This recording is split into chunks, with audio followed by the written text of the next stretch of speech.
So here's the first one I'm going to come up to. Just growing in the corner here, quite a big plant. Sophie, what are we looking at there? Well, you're looking at probably prickly sow thistle. So it's related to thistle, but it's got yellow flowers like a dandelion, quite small flowers, and you can see, I think, one of the fruit, which is quite, you know, fluffy but smaller than a dandelion. It's also, I mean, you can see on the leaves as well some galls. I can see that here. But this plant is actually something that you'll see very often in cracks in gardens as well. And prickly sow thistle has got prickly leaf margins, so it tends to be, you know, gardeners tend to remove it because it's quite prickly. But it's a good plant for wildlife, especially the flowers, and some moth tend to eat the leaves as well. Yeah, so that's your first plant. Yeah, and so look right next to it, another quite big plant, which has got some lovely seed pods there. Just see it there next to the wall.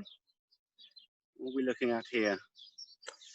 Yeah, that's one quite common plants, but many people don't know what it is, and it's called shepherd's purse. And the reason for that is the shape of the fruit. So if you look at the fruit quite closely, they've got this kind of triangular, almost heart-shaped pods, and those pods look like the purses that the shepherds use to carry, you know, food and drink in the field. So that's why it's been named that way, and it's a name that's been there for a long time because in Latin it's bursa pastoris, which means shepherd's purse. Again, it's a very common plant. It's not very distinctive when you only see the leaves, but the fruits are unmistakable. That's a lovely name for a plant. Yeah. Just stepping back a little bit, we have a nice brightly coloured yellow plant here. What are we looking at here? Well, you're looking at Oxford ragwort. So it's related to the ragwort that you'll see in fields, and that, you know, a lot of people say it's toxic for horses, those sort of thing, which isn't true, totally true. Oxford ragwort comes from the Mediterranean area, and it was introduced, or thought to have been introduced to the UK from Sicily, from Mount Etna. So typically it's a plant that grows, you know, on mountains, gravel, rocky soil. So it's perfectly at home, you know, in cracks of pavement.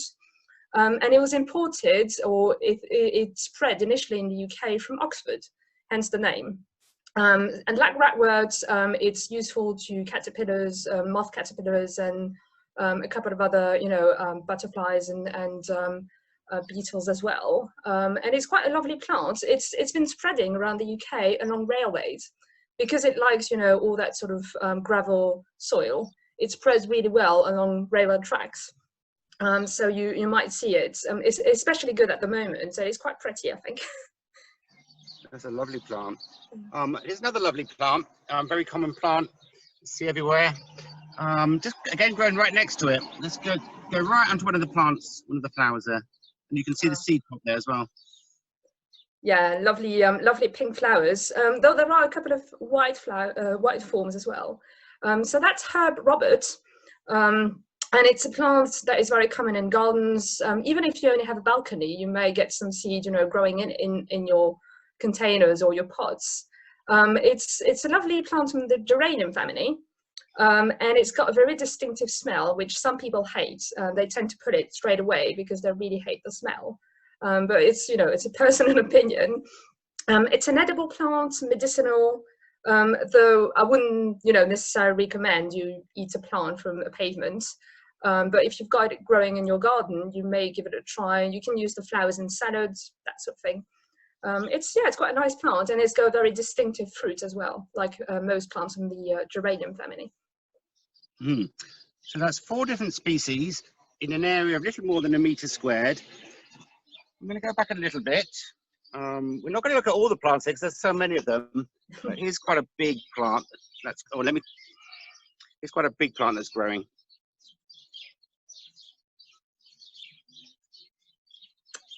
Can you go a little bit closer? A bit closer. There we go. There's one of the leaves. Yes. Well, I think that is wild mustard. We don't, necessarily realise, but rockets, mustards are quite common in cities, and I think that looks like, that looks like white mustards. It's got yellow flowers, and it's related to cabbage. So if you, if you take a leaf, you might get a cabbage kind of scent if you rub the leaves. That's white mustard, and it's got seeds and pods which are rich in oil. So can you make mustard out of it? You can. You can, but it's obviously, because cultivated mustard has been selected. So. Okay. All right. I'm going to come back onto the pavement here, and just look at this very low-lying plant here, growing in the cracks in the pavement slabs. You can see. Yeah, that's white clover. So it's a type of clover. If you come closer, you'll see the distinctive marking on the leaves. It's a creeping plant. You might see it, in areas of grassland, lawns, but as long as it can get its roots, between cracks or paving, it'll grow quite happily. And I mean, I think it's the case here. It's you can even use it in your garden if you've got an area with paving and you wanted to, you want to make it a little prettier. You can sow some between the cracks, and it looks quite nice. It's a very robust plant. It can be, it can be trodden on and suffer no damage whatsoever. Let's go over to this plant here. What are we looking at here? Well, you're looking at a wild lettuce. I mean, it's probably, one type. That there are 4 species of white lettuce, but this is Lactuca virosa, which has got properties. It's being used to help you sleep. So it's got some, medicinal properties, and I think that's what it is. It's a white lettuce. You wouldn't, necessarily realize, but there are white lettuces. And it's got that if you cut one of the leaves, you'll see, like you do with if you cut a lettuce, you'll see a white sap coming out, like a latex coming out of the stem. Mm-hmm. And then again, right next to it is it's not flowering yet, but you can see that's a dandelion. We should all know that. Yeah, that's good old dandelion. Yeah. And here's another common plant that we should all know, but no less beautiful for that. Good old daisy.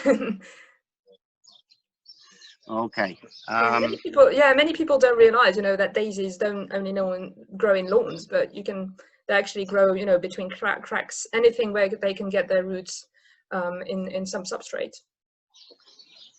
Okay, so we're just going to keep moving down. Let's move down a little bit further. And just going to come up to the pièce de résistance. Around here. Look at that. Beautiful common poppy. Yeah. It's beautiful, aren't they? So these poppies were planted all over the Clapton Park estate, and now they're just self-seeding and growing wild or feral on pavements and everywhere. Very, very beautiful. And then somebody's actually just written floppy there. Let's keep going a little bit further. We're almost getting to the end now. What's this? A lovely red stem. Lovely kind of bright green leaves here. Yeah, that's a willow herb. So you might remember willow herb from the willow herb that you'll see in the countryside, or that gets planted with these very tall pink flowers. This is a wild species of willow herb. Again, quite common plants in gardens, containers. Gardeners tend to hate them because they spread quite well. They've got these very sort of feathery kind of fruits, so they spread quite far away. The seeds are spread quite far away. That's a willow herb, but you'll have to wait for the flowers. All right. Now here, I'm not going to ask you to identify these, Sophie, but just so people can see, just in between the cobbles here, we have moss, dried moss that will come back when it rains, and some lichen here as well. Yeah, that's one of the that's actually one of the most common lichens in urban areas. That yellow lichen. And let's just come down to this one here. Well, we've seen the lettuce earlier. This is the taller version, so it can grow up to 1 meter high. So this is the lettuce, lactica, which I was telling you about. And it's got those very distinctive, if you take a leaf, it's got these little spines under the leaf, which are quite characteristic. So is this the same species as the one that we saw before? I think it is. I think it is, yes. Taller version. All right then, and then look, growing right next to it, we'll make this our last plant. Another beautiful plant, really. Pellitory-of-the-wall, that's what it's called.